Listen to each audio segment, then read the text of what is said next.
స్పెషల్గా కేరళ నుంచి నేను నేంద్రపഴం తీసుకొని వచ్చాను. ఉడకబెట్టిన అరటిపండు చాలా స్పెషల్. ఇదిగోండి తీసుకోండి.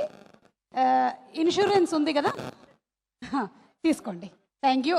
നരേഷ് ഗാരു നേന്ത്രപ്പഴം നിങ്ങൾക്ക് അറിയില്ലേ? പിന്നെ നേന്ത്രപ്പഴം പറഞ്ഞാൽ എന്താണ് പറയണത്? ചേട്ടാ നരേഷ് ചേട്ടാ, വിമല രാമൻ ഒരു പഴം എടുത്തോളൂ, കാമുന ഒരു പഴം എടുത്തോളൂ, പിടിച്ചോളൂ. ఒక క్వశ్చన్. యుక్తి రీసెంట్గా మన పవర్ స్టార్ పవన్ కళ్యాణ్ గారి ఓజీ సినిమా super duper hit.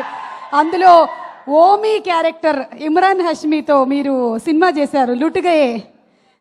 Just want to ask how the experience working with Omi. Imran Hashmi, Omi. He's an amazing person, very humble.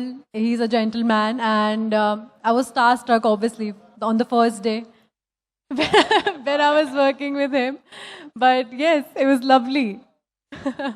Thank you. ఉడకబెట్టిన అరటిపండు ఎలా ఉంది? అంతగా ఉడకలేదు.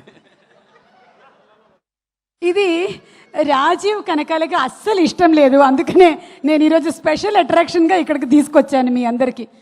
పగ తీర్చుకోవట్లేదని మా మీద పగ తీర్చుకుంటే ఎలా? ఒక పగ గురించి అడుగుదాం అనుకుంటున్నాను. మీకు ఈ గర్ల్ ఫ్రెండ్ని చూస్తే కాళ్ళు వణుకుతాయి అని చెప్పారు. అది ఇప్పుడు పెళ్ళైపోయిన తర్వాత కూడా మీకు ఎప్పుడైనా కాళ్ళు వణుకుతున్నాయా రియల్ లైఫ్లో? లేదు, ఇప్పుడు కొంచెం స్టాండర్డ్గా ఉన్నాయి, వనకట్లేదు. పెళ్ళైన తర్వాత వనకట్లేదు. పెళ్ళైన తర్వాత అసలు ఒక్కసారి కూడా మీకు భయం అనేది లేదు? అసలు భయం లేదు పెళ్ళైన తర్వాత. I'm happy. నరేష్ గారు, మీకు ఎప్పుడు భయం వేస్తుంది?